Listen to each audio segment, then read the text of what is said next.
Welcome to Conversations with a Wounded Healer. I'm your host, Sarah Bueno. I'm a psychotherapist, teacher, consultant, and most importantly, a wounded healer, living and working in Chicago, Illinois. And I'm your host, Anne Remy. I'm a counseling psychotherapist, yoga teacher, and trauma specialist living in Brighton, UK. On this show, we interview folks in a variety of healing professions, and we discuss the intersectional journey of healing self while caring for others. But we're not just focused on individual healing, but also healing on the collective level, from white supremacy, late-stage capitalism, and the patriarchy. Thanks for joining us. And Sarah. Here we are. Are you an alto or a soprano? I'm a mezzo. Oh. So a little bit of both. Yeah. Yeah. How about you? I'm a wherever they need me. Yeah. I love to harmonize. Me too. Yeah.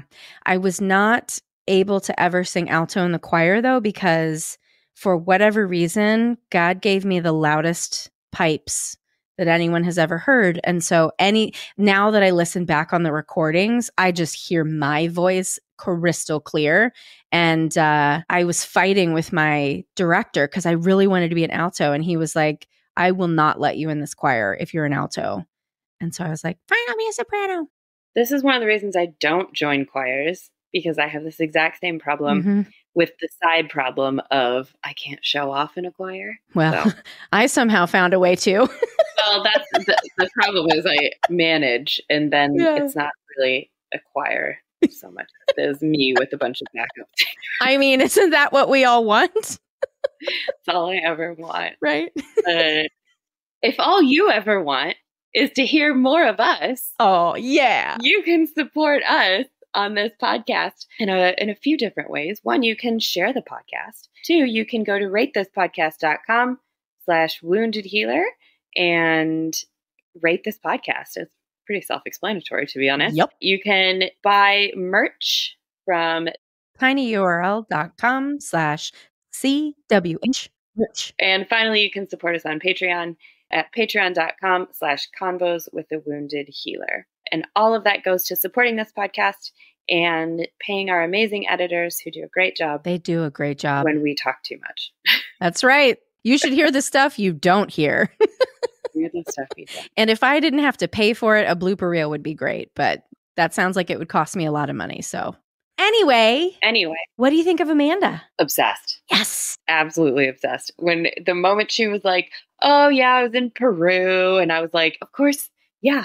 This is great. This is all like learning all these different ways of healing. I was like, oh, and I don't want to spoil it, but I was just like, you are my person. And then of course, like I Googled her afterwards and was like, yes, yes, yes, yes, yeah. There was just so much yes. And your conversation touched on a lot of things that just really landed and resonated. And especially with talking about how to run an organization in a way that is authentic and that has balanced power.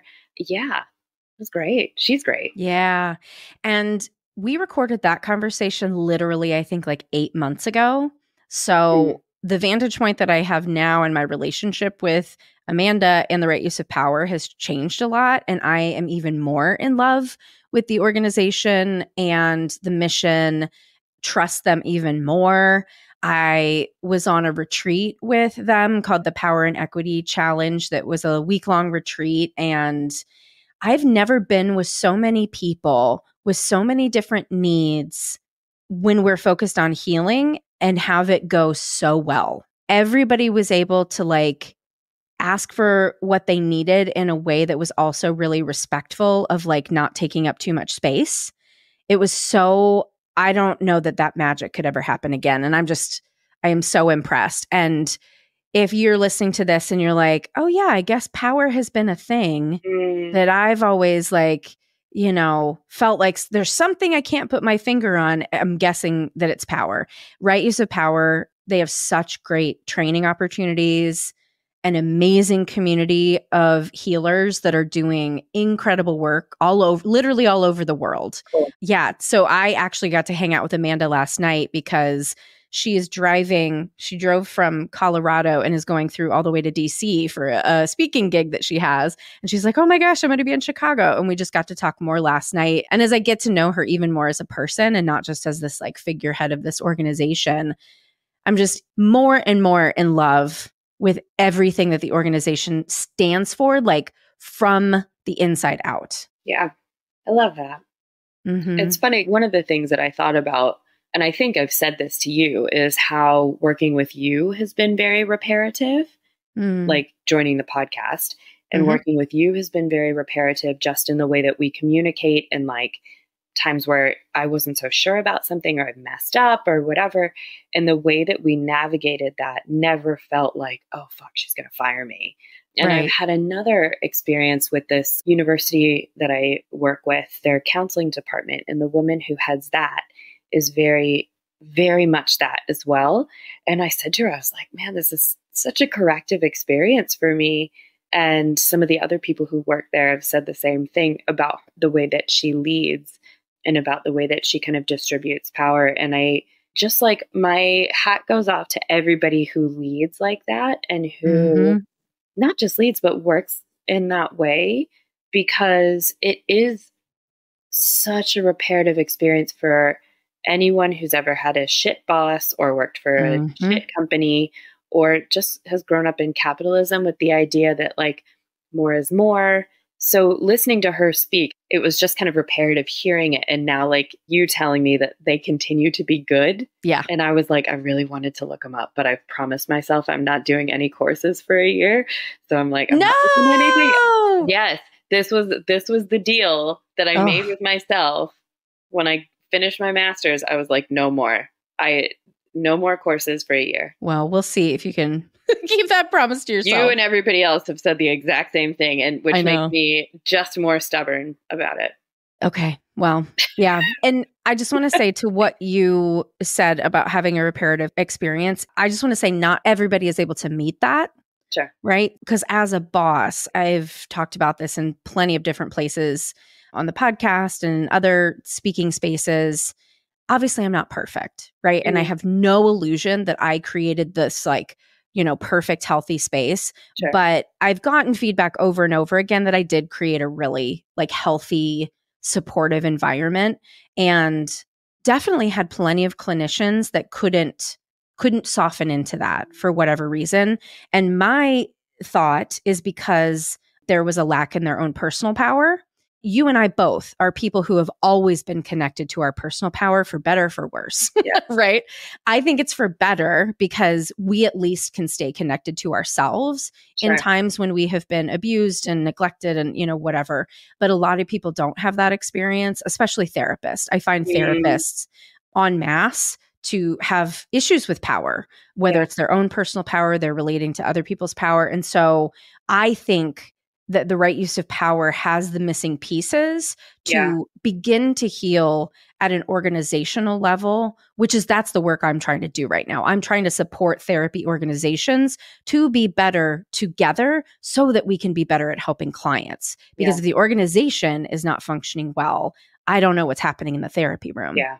And right use of power has a lot. It's not like, oh, they have all the answers. Honestly, this shit is so obvious. It's wild that it feels like something I already knew on the inside, but somebody needed to articulate it. Just like the first time I heard Brene Brown talk about shame, it was something I intimately knew internally, but had never heard anybody say those words. So it's brilliant in its simple obviousness, right? And profundity and depth. It's kind of an oxymoron that way. It's so simple and it's so deep and profound. Well, it's probably both of those things because it's something we all grapple with. Right. So it will be simple because we all know it. Right. It will be profound because it's going to touch something in all of us. Yeah. But it will also be nuanced because everyone will have different experiences with it. Yeah. And that's something because I don't work with a lot of group situations apart from that sort of university. And so a lot of that in my personal practice gets left to me and my supervisor to manage. And she does a great job of helping me with that. Mm-hmm. But I agree that there's a big en masse. It's not something that everyone is ready for or does. Right. But it's interesting to think, because I think you mentioned it in this episode as well, that not everyone is able to soften into that. And I think it's the first time I thought about that. Mm-hmm. Like, it's a two-way street. You have to be able to accept it. Yes. And it just never occurred to me that to simplify it, if you were nice to someone, that they wouldn't accept it.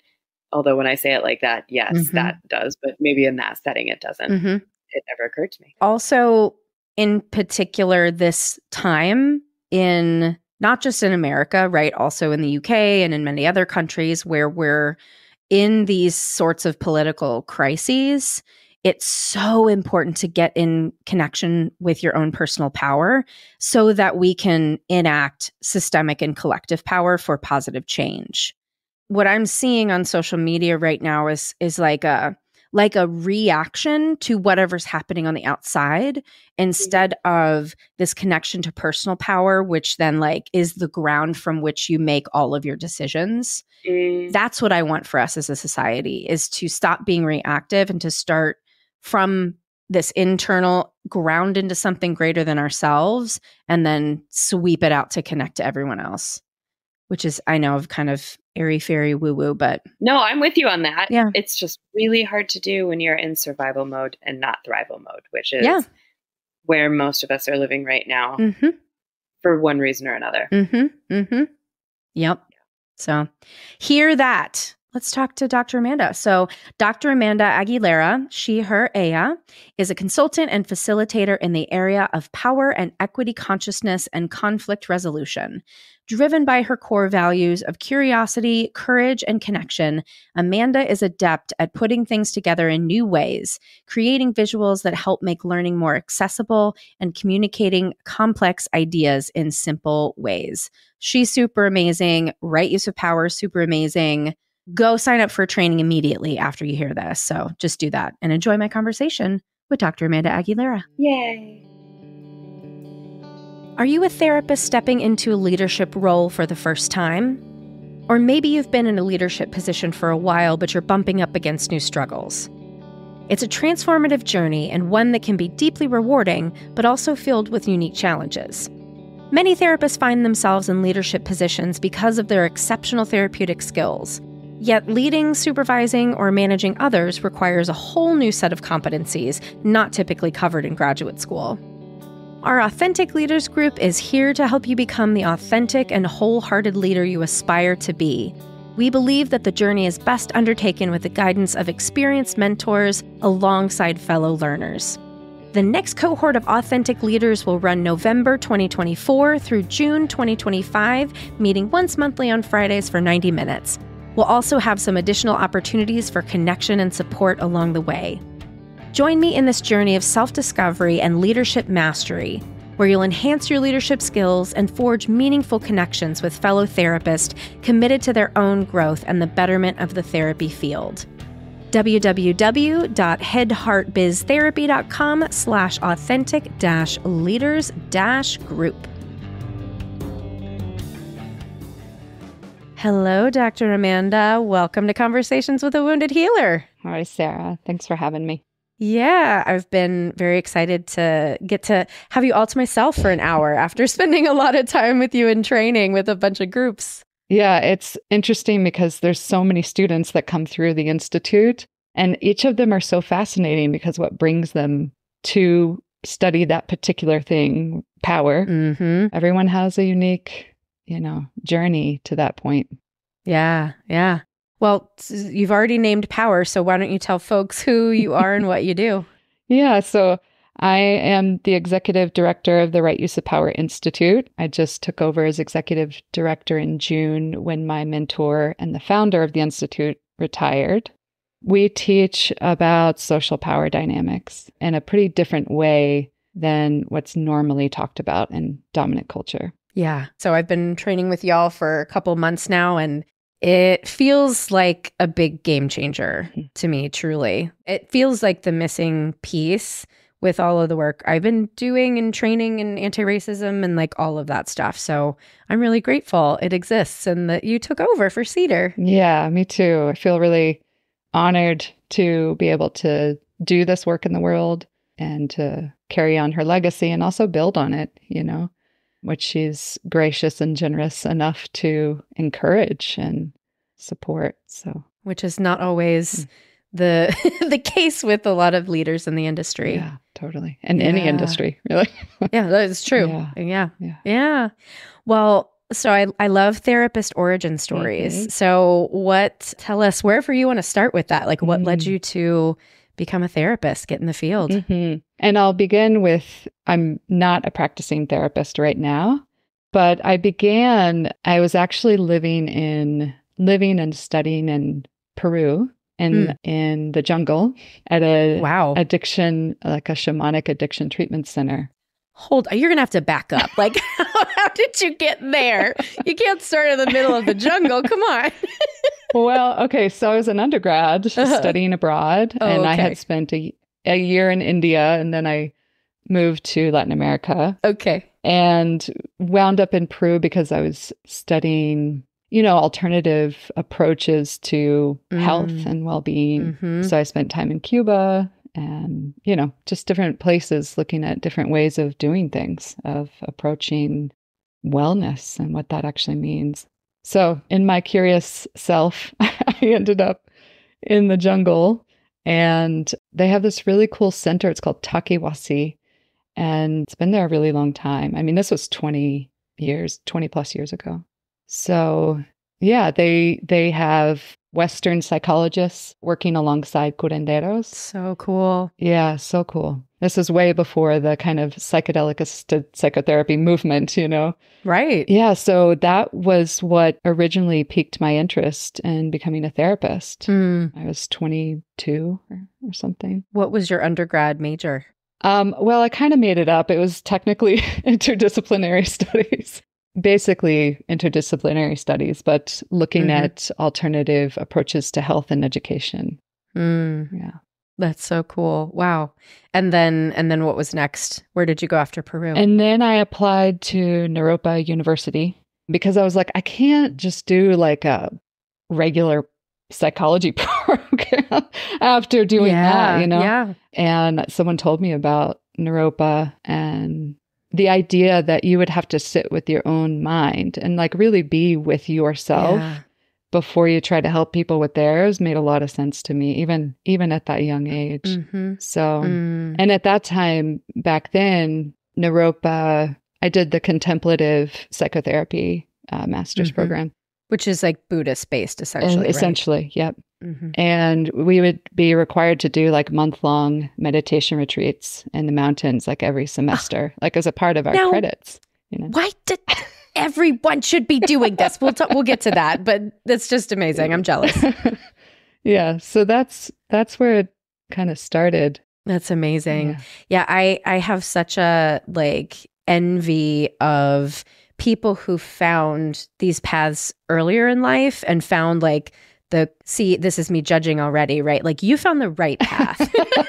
Your path was clearly better than mine. It's envy of that particular type of education because that's not what we have generally for people who are, getting their master's level in whether it's counseling, social work, or anything. And I mean, God, it makes me sad that that's not the norm. Yeah, and I think really it's about the removal of ourselves as subjective, feeling, wounded human beings who influence the therapeutic relationship. Right.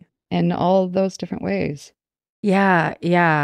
Right. And I wonder how much of that came to be, especially I'm trying to trace the history of it. Is it managed care created the need for evidence-based, in quotes, therapy, which then led to more manualized treatment, which then you didn't need to be contemplative. I mean, I know I'm painting with broad strokes, but we don't really like CBT here on the podcast. So it's no secret to the listeners, but I don't know. Do you know the history better? I'm not even sure.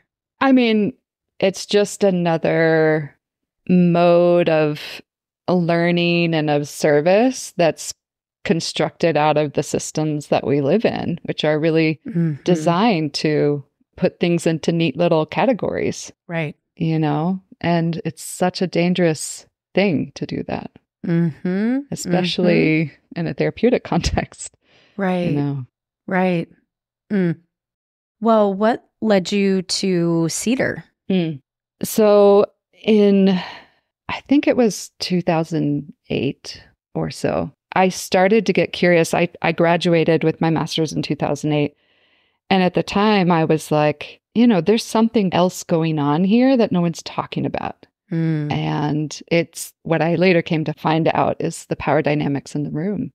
And she was teaching these workshops called Right Use of Power, specifically for therapists at the time. And I was really intrigued. I wanted to know more. And so I took her workshop. And about a couple hours in, I was like, oh, yeah, this is what I'm going to be into. Like, this is a pretty significant part of my path. I didn't realize it was going to be this significant. but yeah, that conversation explicitly talking about power and having a language and a framework for talking about it. Yeah, it's just missing from the training everywhere. Yeah. Why do you think that is? Well, I think one, people aren't aware of it. People aren't aware of the power dynamics. Two, they might not think that it's changeable, that it's just the way things are. And I think it's also deeply uncomfortable because it highlights how awful we are as human beings. And we don't want to admit that. I mean, we're also amazing as human beings, but we don't like to look at the part where we separate and judge and disconnect and invisibilize and all the things. Right. I mean, it goes hand in hand with developing the capacity to talk about racism, right? I almost talk about it as like developing a muscle, right? Or building the capacity to talk, because you have to be able to say like, yes, I have participated in white supremacy in some overt and some covert ways. And I wonder if we can get into like the ego development necessary, right? To be able to look at yourself so clearly with the good, the bad, everything in between. What was that process like for you? Because I mean, maybe you popped out of the womb with all of that, but No way. Certainly it took me a long time to develop that capacity. Oh, yeah. What was that like for you? A little more background is I grew up with a Southern Christian, Republican, conservative, rural family on both sides. Yeah. So that's where I come from. Yeah. And also, I had a father who had really different political views from me, but was one of the best listeners I've ever met in my life. Really? Yeah. Wow. And so we were able to have really intense, deep conversations and still love each other. And that's amazing. It's amazing. Wow. It's a huge gift. And so it really shaped who I am as a person, and being able to navigate the world with that understanding of we don't have to pick who's right or wrong. And we also don't have to cave. Like we can stand by, what we see in our perspective and those things. But it's the connection, it's the relationship that we have to maintain. And we can't do that if we view ourselves as having to fit into either a right or a wrong place, Yeah. So that leads directly into needing to be able to hold the parts of yourself that aren't right or whatever, right? So back to your question. So I think I, like many people, especially people born in a female body, I think I grew up with a lot of shame too, and trying to navigate shame has been such a teacher for me. And being able to treat shame as like another entity that I relate with has been really helpful. Meditation practice, being on the land, doing solo work in the wilderness, just being with myself, and ultimately recognizing that we're all human beings that have these brains that haven't quite caught up in terms of evolution. Right. In our capacity to hold complexity, and also inside of systems that dictate how we're supposed to interact, you know? So I have a lot of compassion for that, for myself and other people. And that's just over a lifetime of studying, you know, psychology and neuroscience and all those things. Well, I want to go back to a little bit about this relationship that you were able to have with your dad. And I mean, I'm like in a somatic way appreciating how, I mean, I don't know if this was your experience, but like an experience of safety in, I know that I can disagree with my father, but he's still going to love me. And just how profound that is. Deeply profound. Yeah. Deeply. And what a perfect teacher early in life that we can have conflict and still love each other. I mean, we're talking right now in the middle of the, you know, Middle East crisis. And that's one thing I've been wanting is like, let's have the connection be number one. And then we can talk about the hard things. But when people are just, you know, throwing things and coming at each other and trying to get each other to believe certain things, like that's not it. It starts with connection. Yeah. And a commitment to that, right?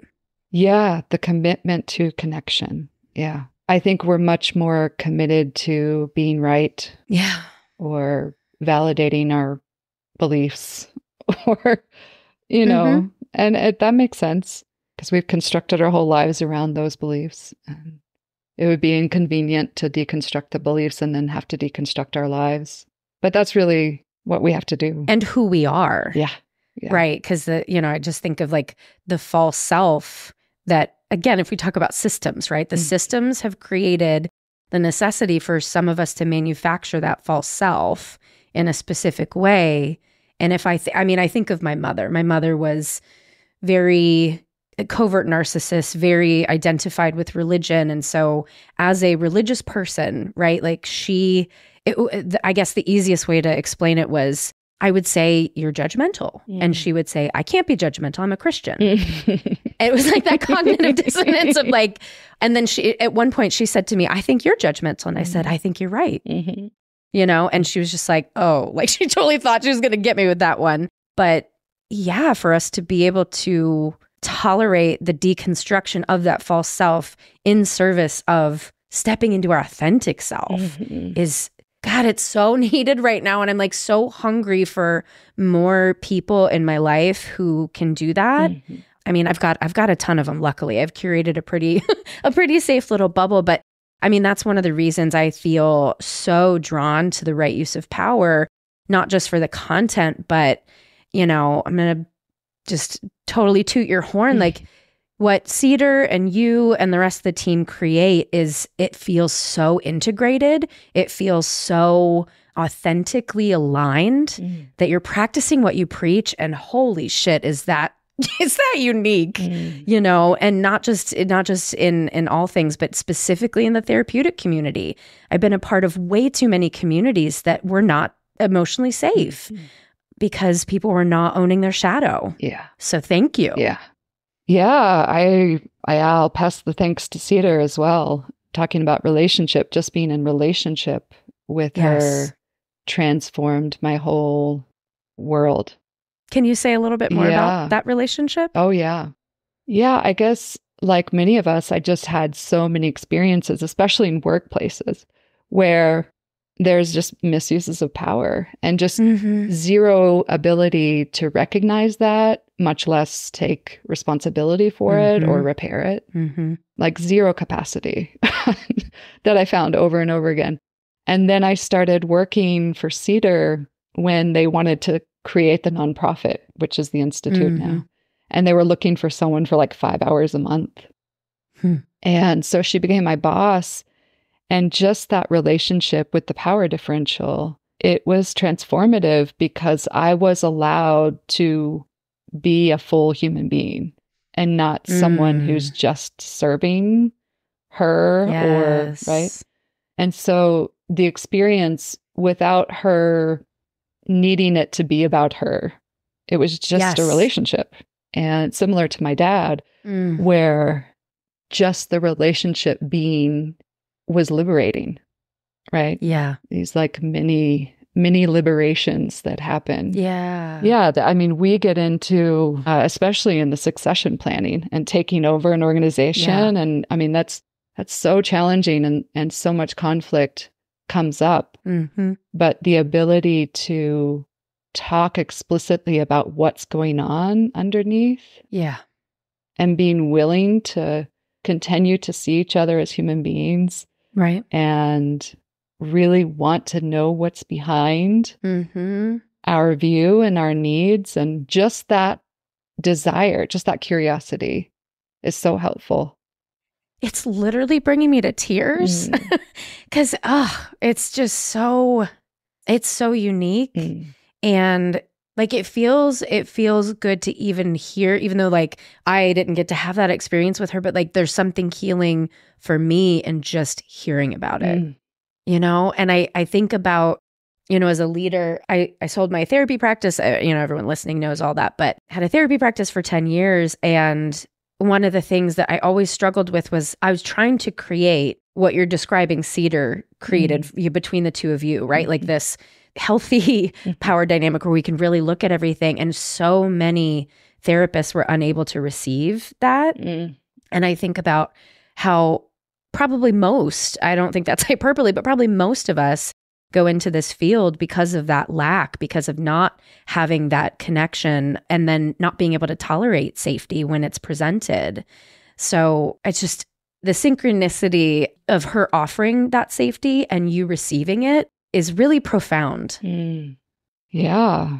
I like that you phrase tolerating the safety because it really points to how we're socialized to not tolerate safety. Right. Which points to a much deeper problem. But yeah, the willingness, and a lot of it is also trust, a willingness to trust yourself and the other person, which is earned. I mean, even trust with yourself is earned. Yeah. Do you want to say more about that? Because I think that is a big piece. How much time we have? I know, right? I mean, I can be here all day. So how much time do you have? I think it just comes from really doing the shadow work, like what you were talking about earlier, which is being willing to tap into the dark stuff of yourself, and there's something in the process of that changes you. Yeah. And I think trusting yourself is a part of that. It reminds me of like, I've been a single mom for almost 7 years. And the process of being a single mom inherently creates a kind of capacity that I would have never had, right? Because you're forced to. Yeah. It's like moving to another country. That's the only way you really learn the language.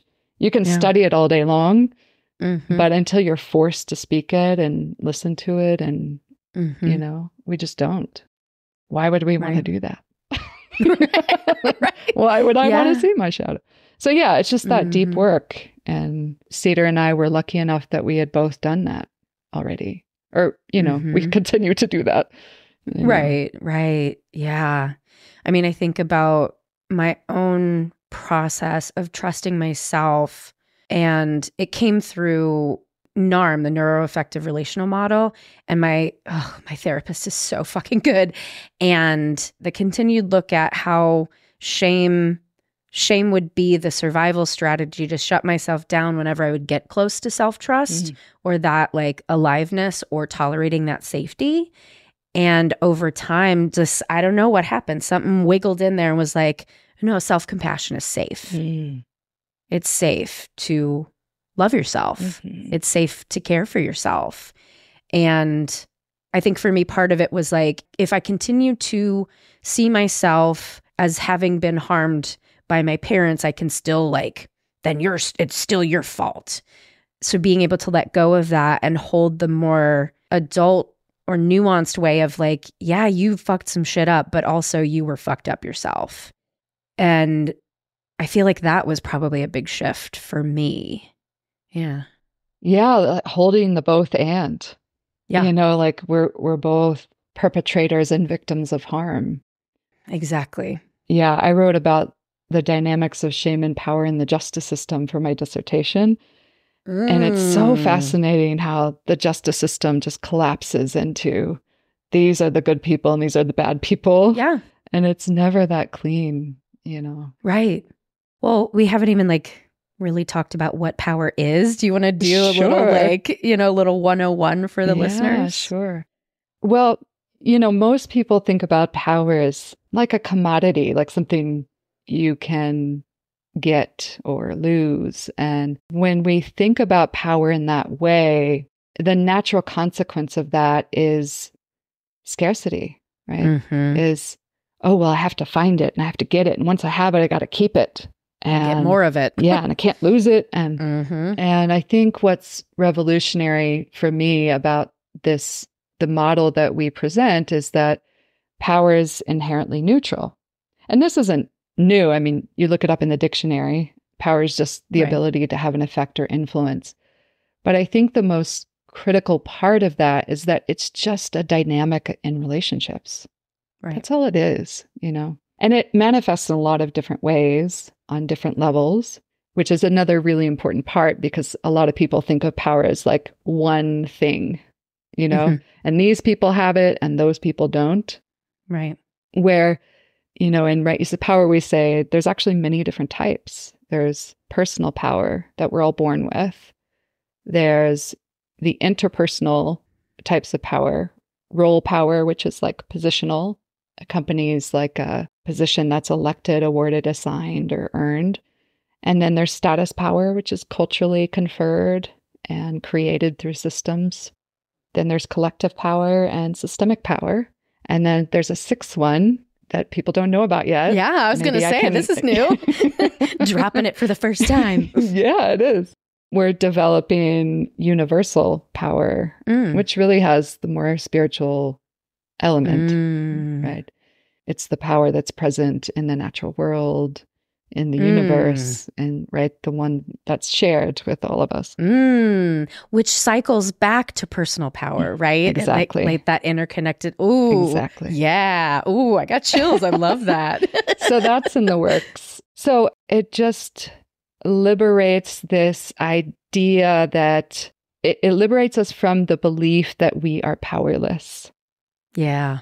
And I think that's one of the more beneficial aspects of it is we always have some power. Especially since you spent some time working with folks who struggled with addiction, I'd love to talk about powerlessness in the context of like 12-step. And I'll just, listeners know this, but just to let you know, I'm been in relationships with people with addiction issues. So I've been a grateful member of Al-Anon. And the way that I've always conceptualized it is like, being powerless over the other person, instead of being powerless, period. The 12 steps say I am powerless over, X, whatever your substance or your behavior is. But I'm sure you have nuanced and developed thoughts on it since this is your jam. Yeah. So, addiction was something I was really interested in way back when.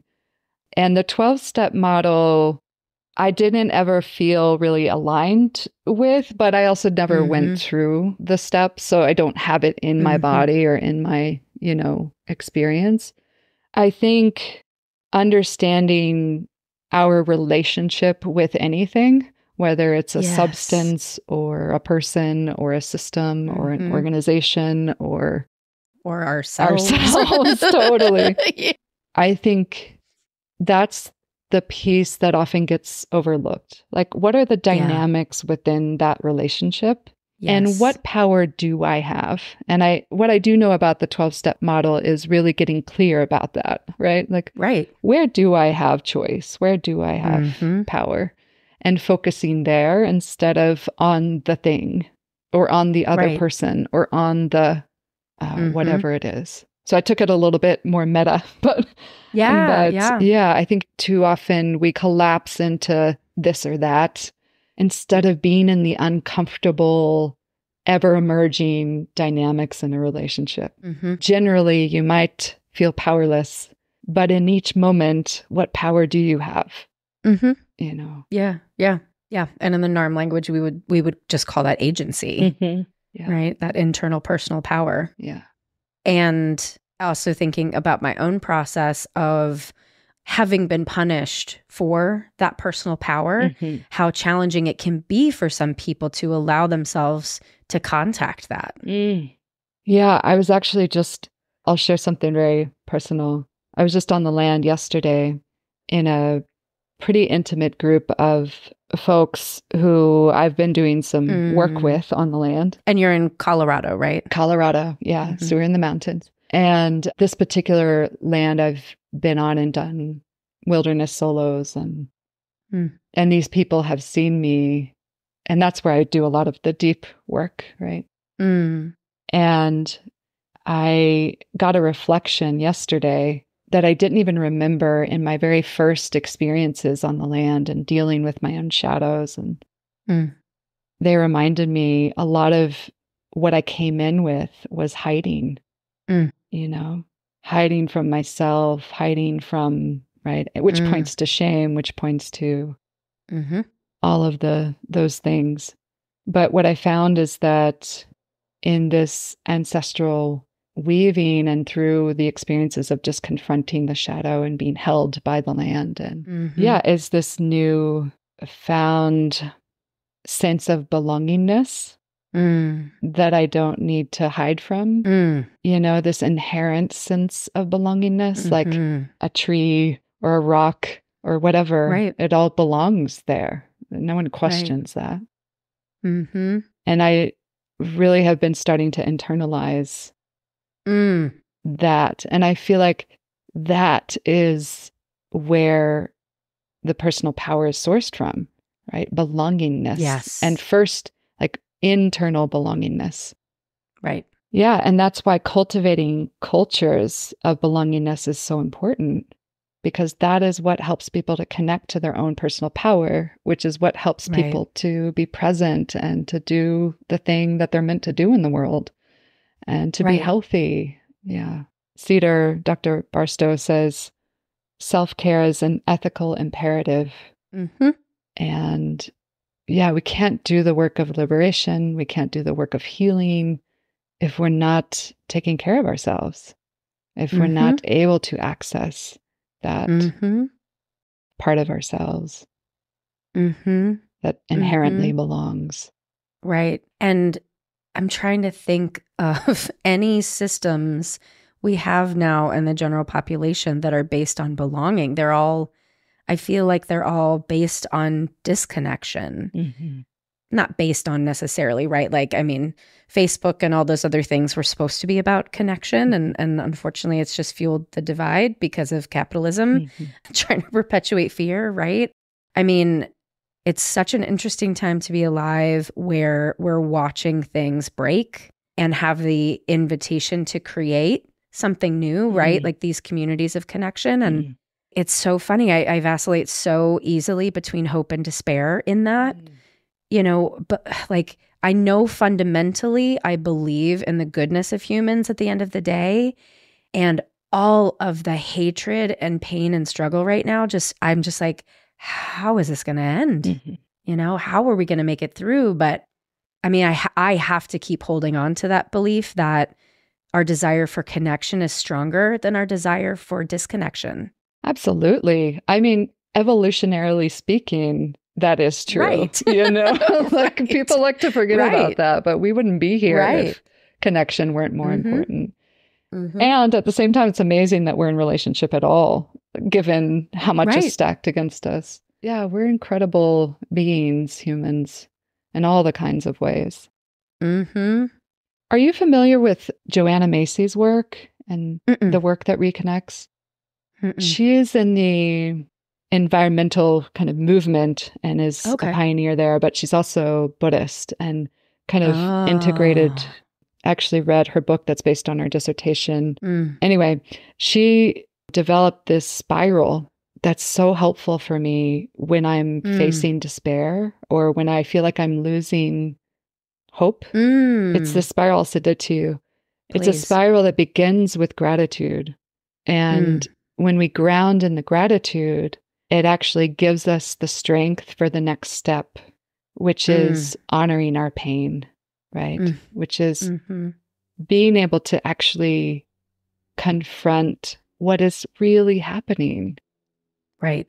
Instead of burying ourselves in convenience and things that make us feel good, like addictions. Yeah. And it makes sense that we would do that. So gratitude gives us the strength to honor the pain.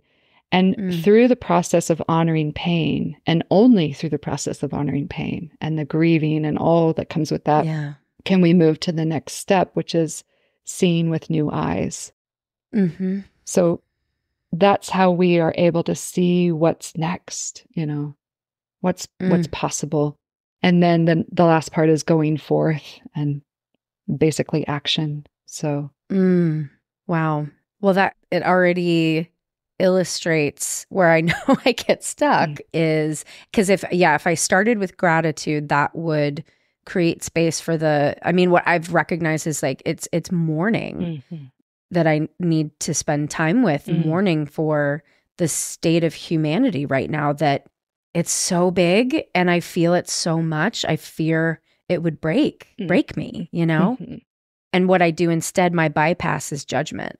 It's so much easier to stay in that judgmental place of like, well, if you would just do your work, everything would be better. I mean, this podcast started out of spite because I'm just mad at therapists for not doing their work. So I'm like, well, I'm going to talk to the people who are.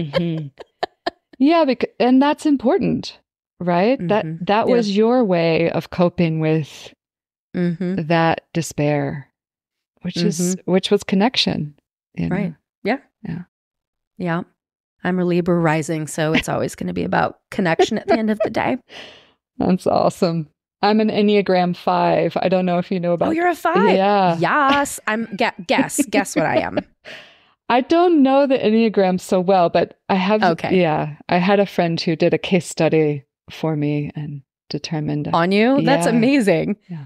That's great. I'm a 3, the achiever. Yes. Yeah. Yeah. Yeah. That makes sense. Yeah. Well, let's move into the healer talk. Would you consider yourself a healer? That's a big question. I know. Yeah. Yeah. When I think about saying yes to that, I feel the weight of responsibility and the amount of need, the seemingly insurmountable need for healing in the world. Yeah. And I get a sense of overwhelm. Wow. Yeah. That makes a lot of sense. And that's a different nuance of an answer that I don't think I've received yet. Most often when people struggle to take that word, it's about power. But of course you've done that work. So like, that's not your answer. That's really fascinating. Yeah. Cause it's about like, I don't want to say I have the power to heal someone. Yeah. Yeah. And of course we all do. Right. That's what I think. Yeah. And so it feels like an important question to keep asking ourselves. Because if we aren't, then who is? Oof. I mean, I really believe we all have our unique little package of healing to bring to the world. And, I agree. Yeah. Yeah. And so how about wounded healer? How does that strike you? Yeah, we're also all wounded. So that also makes sense. And I think we can't heal until we are wounded. And the world is, or dare I say, the universe is really set up so that we get to experience both.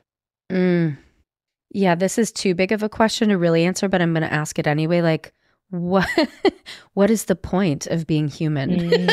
From your perspective, because when you bring the universe, and I always think about that, how I can still exist in the world is a function of what I think my purpose is, or humans' purpose. No pressure. What's the point of being human? Yeah, I didn't know we were going to get existential up in here. Why not? Okay. Why not? What is the point of being human?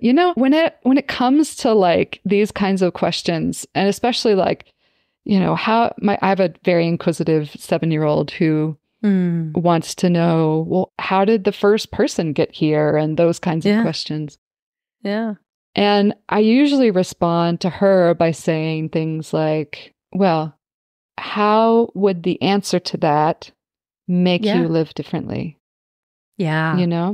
Because that's such a good question. She is probably smart as hell, and you're going to make her even smarter with those kind of questions.